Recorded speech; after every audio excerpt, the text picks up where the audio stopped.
Today's lesson is What's in a Name? We're going to talk a little bit about county names for the counties that are found in Tennessee and talk a little bit about where the names come from. We know there's 95 counties in Tennessee, so we don't have time to cover all of them, but we'll give you a few highlights and maybe that'll stir your interest to where you can study more about some of the county names.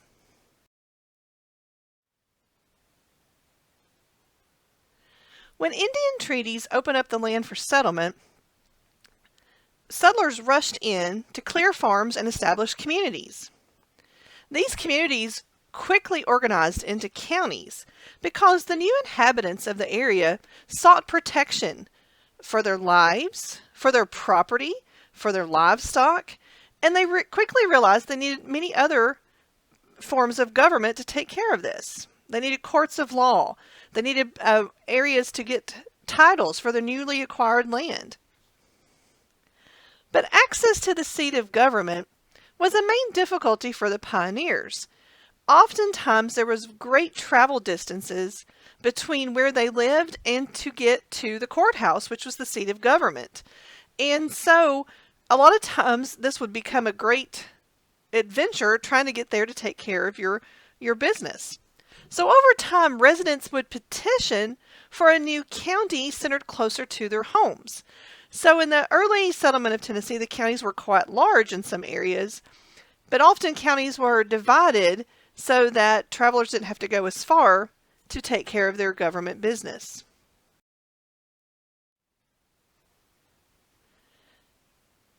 The first county organized in Tennessee, or actually what was in the territory at that time, was Washington County in 1777. Washington County, yes, was named for George Washington, the first president of the United States. And Washington County is one of the most common county names in the United States. Over the next few years, there was tremendous growth of counties in Tennessee. From 1806 to 1819, 22 new counties were formed. Over the course of the next 20 years, 25 more new counties were created. And of course, this development is attributed to the increasing population of our state as we expanded westward. The last county organized in Tennessee was Chester County in 1879. And Chester County is in West Tennessee. That's where Henderson, Freed-Hardeman University is located. And as you can see, it took 100 years between our first county to our last county. So this was an ongoing process as population and settlement traveled from the eastern part of our state to the western part of our state.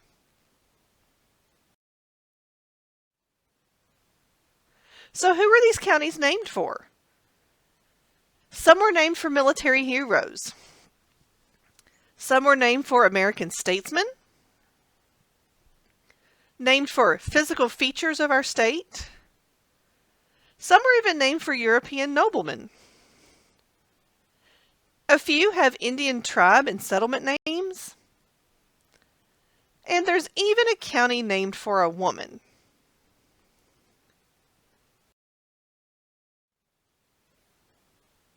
Let's start with a county named for a woman. Granger County was created in 1796, and Granger County is in East Tennessee.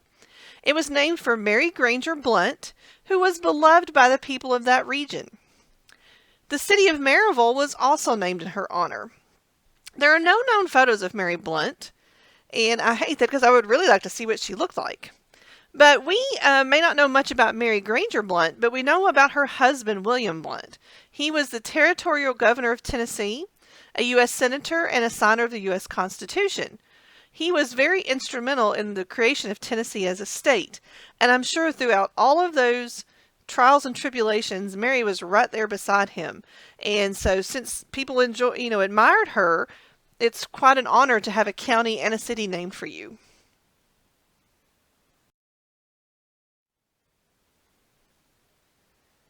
Sequatchie County was created in 1857. This is one of the counties that has a name linked with Indian names. This one is linked with Cherokee word Sequatchie. Notice the spelling is just a little different. Sequatchie was also the name of a Cherokee chief for whom the Sequatchie Valley is named. And if you can look at the little map in the corner there, Sequatchie Valley runs from Cumberland County to the Crossville area, on down through Bledsoe County, Sequatchie County, and on down into North Alabama. And this beautiful valley with a rolling farmland, as you can see in the bottom picture there, is a great place, and people love to travel there to see the sights.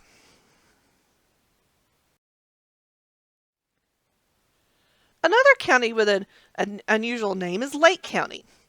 Not unusual by the word lake, but unusual for what it's named for. Created in 1870, this county was named for the nearby Reelfoot Lake. And Reelfoot Lake is the one that has a unique story.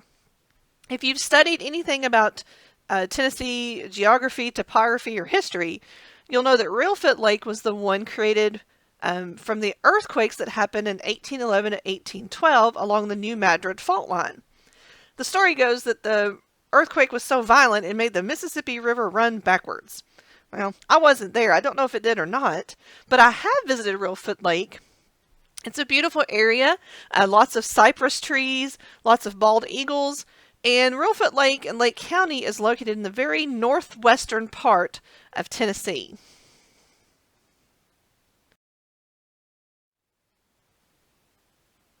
Some counties were named for things that were there before them. For example, Loudoun County, which was created in 1870, was actually named for Fort Loudoun.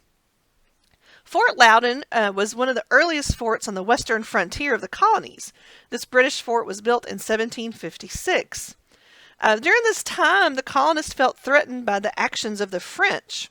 And so during the French and Indian War, this fort provided protection for the settlers, and it also helped develop our alliance with the Cherokee, keep the trade options going in that time, and eventually this became a historical landmark.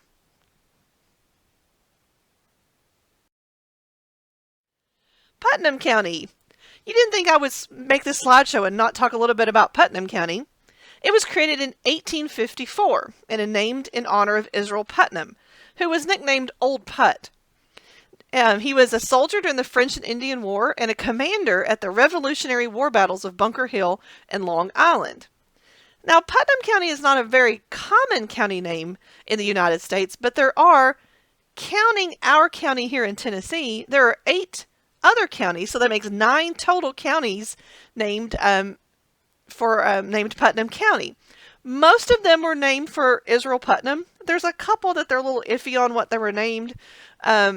But once again, we've got a lot of names across our state and across the country for people who were involved with the Revolutionary War.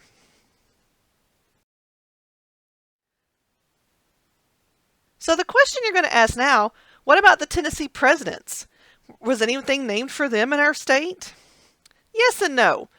Jackson County, created in 1801, was named in honor of the 7th President Andrew Jackson. Jackson County, as you know, is located in the Upper Cumberland region. Polk County, created in 1839, was named in honor of our 11th President, James K. Polk. And Polk County is found in the very southeast corner of Tennessee. Now, we did have another Tennessee president, Andrew Johnson, but Johnson County was not named for him. Johnson County, created in 1836, was named in honor of Thomas Johnson, who was an early settler in that area when it was actually Carter County.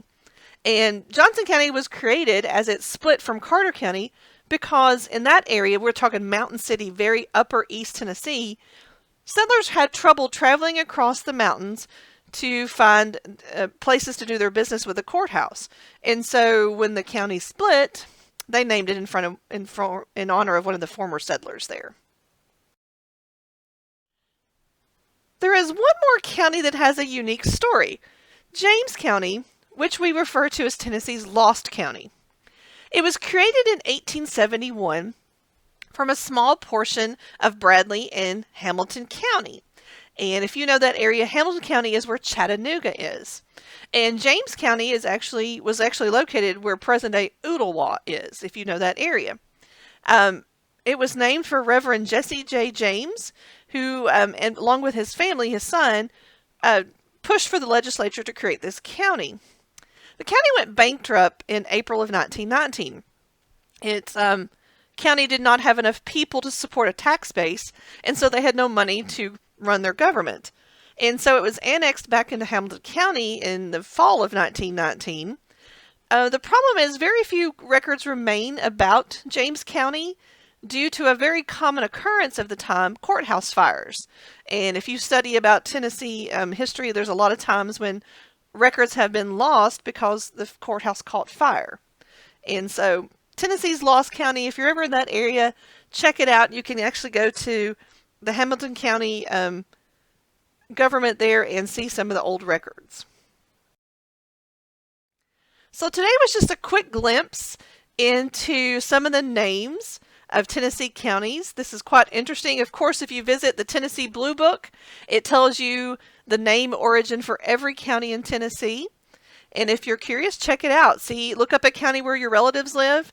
It's kind of like learning who you're named for or some of the family names in your family tree. It's kind of interesting to learn a little bit more about our state. So hope you enjoyed today's lesson, and we'll see you next time.